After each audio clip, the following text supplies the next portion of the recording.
இப்போ நீங்கள் வந்து ஒரு கதையை வந்து யோசிச்சுக்கிட்டு உங்கள் மனசில் வச்சுக்கிட்டே இருக்கீங்க, அது எப்படி வெளியே போகும்? இப்போ ஆட்டோமேட்டிக்காக நீங்கள் அந்த படத்தை எடுத்து நீங்கள் ஒரு தளத்தில் விட்டுட்டிங்கன்னா அது ஒரு காப்பிரைட்டு ஆட்டோமேட்டிக்காக ஒரு காப்பிரைட்டுக்குள்ளே அது வந்துடுது. அப்படிங்கிறப்ப அந்த காப்பிரைட்டே உங்களுக்கு வந்து பல ரூபாய்களை சம்பாதிச்சு கொடுக்கும். அதனால் 50 லட்சத்தில் படம் பண்ணிவிட்டு அது விற்பனை ஆகாது, மொத்த காசும் போயிருங்கிறதெல்லாம் கிடையவே கிடையாது. எப்படி இருந்தாலும் அது உங்களுக்கு வந்து லாபத்தை சம்பாதிச்சு தரும்.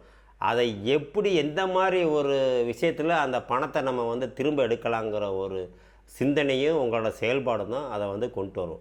நீங்கள் 50 லட்ச ரூபாய்க்கு படத்தை செலவு பண்ணிவிட்டு நீங்கள் ஒரு 5 கோடி ரூபா எதிர்பார்த்தீங்கன்னா அது வர்றதுக்கான வாய்ப்பே இல்லை.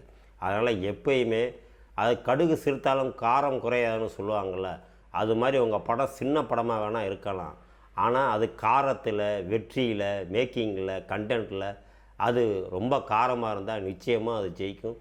அது பல கோடி ரூபாய் கூட அவங்க சம்பாதிச்சு தரும். யோசிச்சுக்கிட்டே இருக்காமல் உங்களால் முடிஞ்ச அளவுக்கு வந்து ஒரு கண்டென்ட்டை நீங்கள் எடுத்து வெளியே விட்டுருக்கீங்கன்னா அந்த கண்டென்ட்டை வந்து உங்களால் தமிழில் தான் பண்ண முடியாது. உங்களுக்கு வந்து பார்த்திங்கன்னா தெலுங்கில் போய் தெலுங்கில் ஒரு பெரிய ஹீரோவுக்கு இந்த படத்தையே காட்டி, சார் இப்படி படம் தமிழில் பண்ணியிருக்கேன் சார், நீங்கள் படம் நல்லா இருக்குங்க சார், நீங்கள் தெலுங்கில் ஒரு இயக்குனராக மாறி நீங்கள் இந்த படத்தை பண்ணலாம். இல்லை ஒரு தெலுங்கு ப்ரொடியூசராக கூட அவங்க அதை ஒன் ஆஃப் த டைப் பண்ணி நீங்கள் அவங்க கூட சேர்ந்து நீங்கள் பண்ணலாம். ஏன்னா எப்படி இருந்தாலும் உங்களுக்கு வந்து ஒரு ரீமேக் ரைட்ஸ் அவங்களுக்கு கொடுத்தாகணும். அந்த ரீமேக் ரைட்ஸ்க்கு பதிலாக நீங்கள் வந்து ஒன் ஆஃப் த ஷேர் ஆகி ஒரு ப்ரொடியூசராக கூட நீங்கள் மாறலாம். இதே மாதிரி தான் நீங்கள் வந்து மலையாள சினிமாவுக்கு போகலாம், கன்னடா சினிமாவுக்கு போகலாம். இப்போ மலையாளம், கன்னடம், தெலுங்குலாம் வந்து பார்த்தா ரொம்ப ஃப்ரெண்ட்லியாக, இப்போ நீங்கள் தமிழ்நாட்டை சேர்ந்த டெக்னீஷியன் தான் உங்களுக்கு வந்து நல்ல ஒரு வரவேற்பு இருக்கும். அந்த மாதிரி நீங்கள் மூவ் பண்ணலாம்.